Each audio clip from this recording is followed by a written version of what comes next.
یہ آخری عشرے میں آدمی جو ہے اللہ کی چوکھٹ پر ہی جا کر بیٹھ جائے، اپنے معمولات کو توڑے۔ اعتکاف کی روح یہ ہے کہ یہ جو ہمارے معمولات ہوتے ہیں، روٹین، یہ بھی غفلت پیدا کر دیتے ہیں۔ ایک عادت بن گئی، صبح اٹھتے یہ کرنا، پھر یہ کرنا، پھر دفتر جانا، پھر آنا، پھر یہ، اس کے اندر پھر وہ آدمی کوئی جاگتا ہی نہیں، ہوش میں آتا ہی نہیں۔ وہ گویا کہ ایک مدہوش سا ہے اور ایک وہ اپنا سائیکل چل رہا ہے خود بخود۔ اس سائیکل کو توڑو، جیسے 5 دفعہ وہ سائیکل توڑتے ہو نماز کے لیے۔ آؤ یہاں آؤ،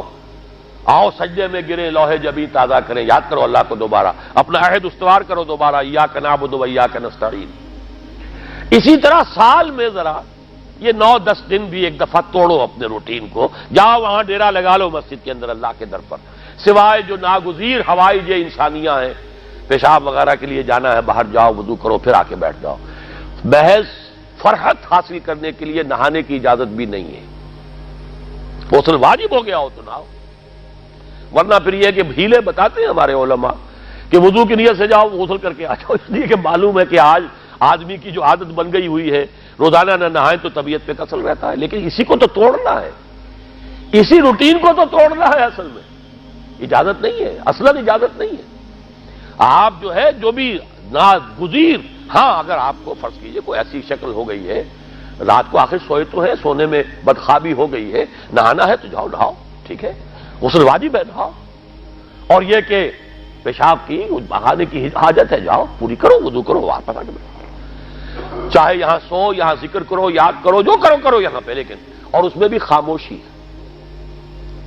وہاں ہمارے ہاں آج کل اس کے اندر بھی بڑے لمبے لمبے چوڑے پروگرام شروع کر دیتے ہیں، لوگ بیٹھے ہیں گپ بازی کر رہے ہیں۔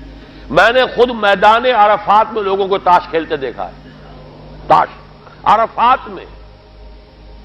میں نے سنا یہاں پر اعتکاف میں تاش کھیلے جاتے۔ آپ بالکل نوجوان چھوکرے، فضیلت سنی اعتکاف کی، ویسے بھی گھر سے بھاگنے کو وہ جی چاہتا ہی ہے، کچھ دنوں کے لیے نکلے اس گھر سے، مسجد میں آ کے بیٹھ گئے، وہاں پہ گپے بھی ہو رہی ہے، لطیفہ بازی بھی ہو رہی ہے، تاش بھی کھیلے جاتے، یہ اعتکاف ہو رہا ہے۔ یہ اتنی ہلکی شے نہیں ہے اعتکاف، یہ تو اس عبادت کا، رمضان میں جو روح بیدار ہوتی ہے، یہ اس کا کلائمیکس ہے، بہت بڑی عبادت ہے، لیکن اس میں لو اللہ کے ساتھ لگی رہے، لوگوں سے نہیں، تنہائی، غور و فکر، یا قرآن پڑھو، ذکر کرو، نوافل پڑھو، یا سوچو بچ، جیسے حدیث میں آتا ہے وَأَن يَكُونَ نُطْقِي ذِكْرًا وَنَظَرِي عِبْرَةً وَسَمْتِي فِكْرًا، میرا دیکھنا ہو تو عبرت کا دیکھنا ہو کہ ہر شے سے میں سبق حاصل کروں، اور میں بات کروں تو اللہ کے ذکر پر مبنی ہو میری بات، اور میں خاموش رہوں، وَسَمْتِي فِكْرًا، غور و فکر، تفکر و اعتبار، جو حضور جا کر غار حرا میں کیا کرتے تھے، وہ اعتکاف تھا حضور کا، مکی دور کا اعتکاف، تنہا بیٹھنا۔ اور یہ روایت مجھے بعد میں معلوم ہوا کہ یہ بنو ہاشم میں یہ روایت تھی، حضور کے دادا بھی جا کر وہاں پر غار حرا میں بیٹھا کرتے تھے، یہ ان کی ایک خاندانی روایت چلی آ رہی تھی، یہ جگہ تھی، اور وہ جگہ ایسی ہے عجیب سی، اب تو خیر بڑی بڑی عمارتیں حائل ہو گئی ہیں، ورنہ میں نے جب پہلا حج کیا تھا سن 62 میں،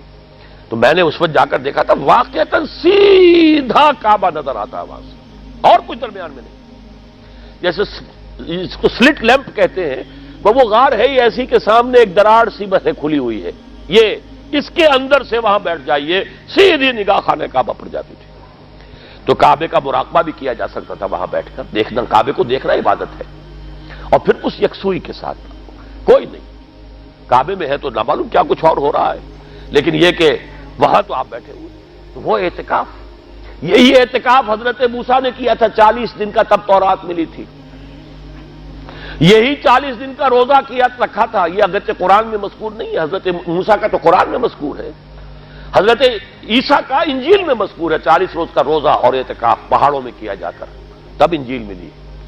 یہی اعتکاف تھا جو حضور کر رہے تھے غار حرا میں، تب قرآن، اقرا بسم ربک الذی خلق، خلق الانسان من علق، یہ تو اس کا ایک عکس، اس کی ایک جھلک ہونی چاہیے۔ میں نے روح اعتکاف پر بھی ایک زمانے میں ایک تقریر کی تھی، میں نے دیکھا چھپی ہوئی تھی، اب پتہ نہیں کہیں اویلیبل ہے یا نہیں، ایک علیحدہ کتابچے کی شکل میں بھی تھی، ویسے عظمت سیام و قیام رمضان مبارک پر بھی میرا کتابچہ ہے، اور عظمت صوم، جس میں کہ پھر میں نے یہ انسان کے 2 وجود، اس کے بارے میں بھی خاصی وضاحت کے ساتھ گفتگو کی ہے، وہ بھی میرا کتابچہ ہے، شاید بحث اس پہ ہوں گے۔ تو فرمایا جب تم اعتکاف میں ہو تو ان کے ساتھ مباشرت نہیں کر سکتے۔ تلک حدود اللہ ہے، یہ اللہ کی حدود ہیں، فلا تقربوها، ان کے قریب مت جانا۔ قرآن مجید میں حدود اللہ کے لیے یا تو آتا ہے فلا تعتدوها، یہ اعتداء کہتے ہیں کسی حد کو کراس کر جانا، تجاوز کرنا، اور جہاں زیادہ احتیاط کی بات ہے وہاں فلا تقربوها، آخری حد کے قریب تک نہ چلے جانا، مبادا کہیں غلطی سے قدم جو ہے ادھر پڑ جائے۔ جیسے حضور نے حدیث کے اندر بیان فرمایا الا لکل ملک حمن، ہر بادشاہ کی ایک محفوظ چراگاہ ہوا کرتی تھی، اسی کے جانور اس میں چریں گے، کوئی رعیت میں سے کسی کی بھیڑ بکری، کسی کا کوئی جو ہے گھوڑا وہاں نہیں آ سکتا۔ اب اگر کسی کا گھوڑا یا کسی کی بھیڑ بکری چلی گئی، وہ مجرم ہو گیا، پکڑا جائے گا، گردن ماری جائے گی۔ تو حضور نے فرمایا کہ اللہ کی بھی ایک محفوظ چراگاہ ہے۔ اللہ کی حما کیا ہے؟ محارمہ، جو چیزیں اس نے تم پر حرام کر دی، ان کے قریب نہ جانا۔ تو دیکھو اگر کوئی چرواہا اپنی بھیڑوں بکریوں کو بالکل آخری حد تک لے جائے گا، اس بادشاہ کی جو وہ حد ہے،